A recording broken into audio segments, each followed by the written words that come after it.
Let's unwrap a very easy red zone concept that you can utilize. I would say this is an inside the 10 concept, utilizing the fade route, and in particular, how the fade route changes inside the 10. So with the primary defensive meta being some sort of ram blitz with a cover 4 hard flats, we're gonna attack this and start off with a trips formation. You'll want your trips to the wide side of the field.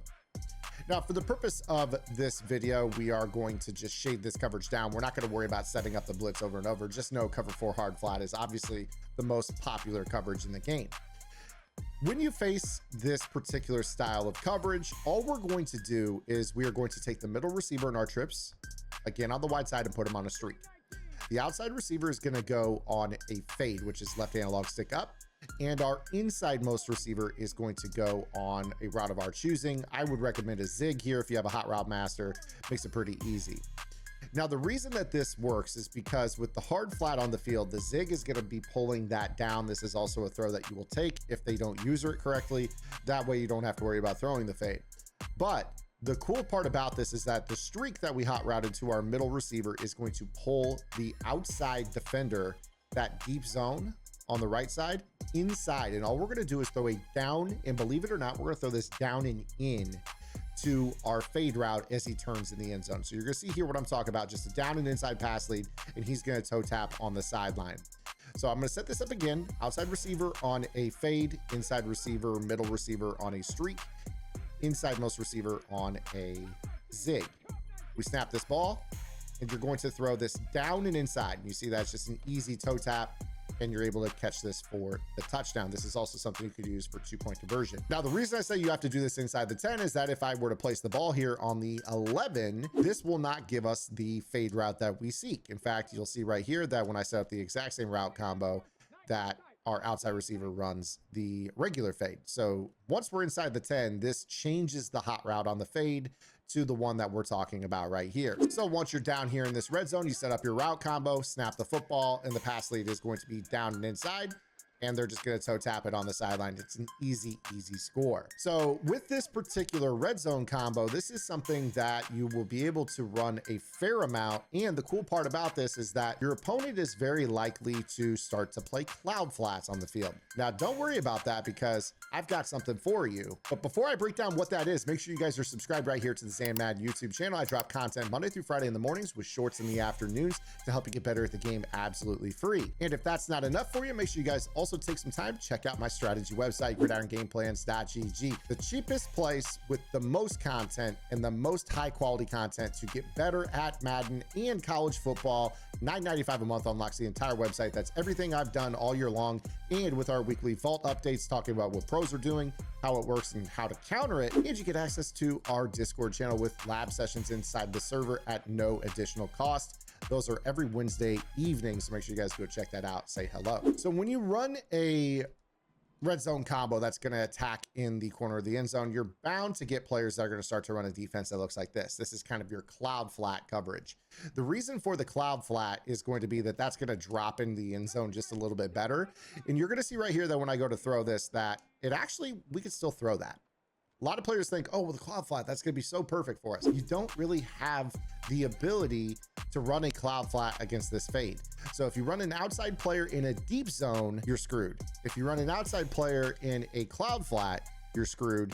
And obviously, if you were to imagine if this was a hard flat, it would be even worse. Check out the pink face on Byron Jones when we zoom out. You see that? Pretty cool. But again here, you notice the cloud flat is going to bite inside on the zig. And then this leaves this toe tap in the back corner of the end zone. Pretty easy for us to score.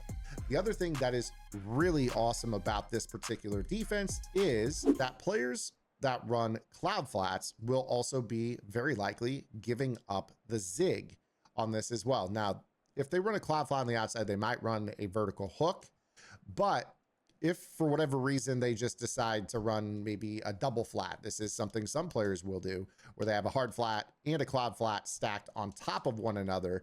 This is going to make it where that zig becomes even more valuable. So here we are with this double flatted defense, if you will. We have our zig, we have our streak, we have our fade. Again, they have to use the zig. If they lay off of that, that's going to be an easy walk-in touchdown. So most players are going to probably run a vertical hook in addition to their cloud flat. So Again, you're going to see here, here's the cloud flat, the vertical hook.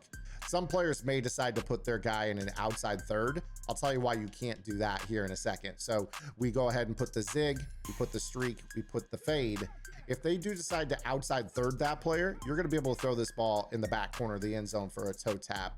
I said back corner, but really the back line of the end zone for the touchdown. So really all you have to do is just know that there's really nothing that this outside corner is going to be able to do on the wide side to stop that fade, that if they're going to provide any help, it's going to have to be this safety. So if this safety gets crazy width into the end zone like this, then you know that you have the inside pass lead right here that they have to use, or else that's going to be a toe tap for a touchdown as well. So this concept is so simple that you can really just hammer this down in the red zone. And the best part about it too, that if you guys run the Seattle Seahawks offense, which is my favorite offense in the game, you can find my whole offense on Gridiron Game Plans.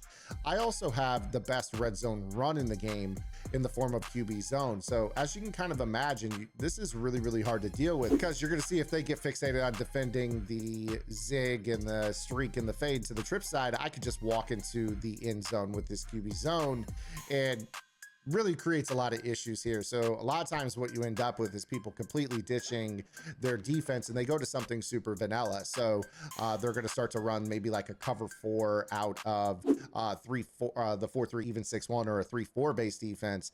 And even if that if that deters me from running this particular run call, I still have the ability to set up the zig streak goal line fade combo, which again, you are just simply not going to be able to stop this. You're going to see I'm going to throw this down and inside corner of the end zone. It's an easy toe tap. The only question is whether or not you're going to get 2 feet in. Click on possession catch on the sideline, and you have yourself an easy score. Now, I do want to share with you one more trick. Now, I'm going to let you guys know I do subscriber only tips because I stream live on twitch.tv as well as the free content that I do here on YouTube. If you guys want to subscribe over on my Twitch channel, I have what I call a Madden bootcamp. That's more of a beginner level. It's a 12 video tutorial course for players that are maybe brand new to Madden. If you guys understand all the content here on the channel, the bootcamp doesn't apply to you, but I do have sub tips that I do over there. I drop them weekly, and I'm going to share with you guys a sub tip that I put out,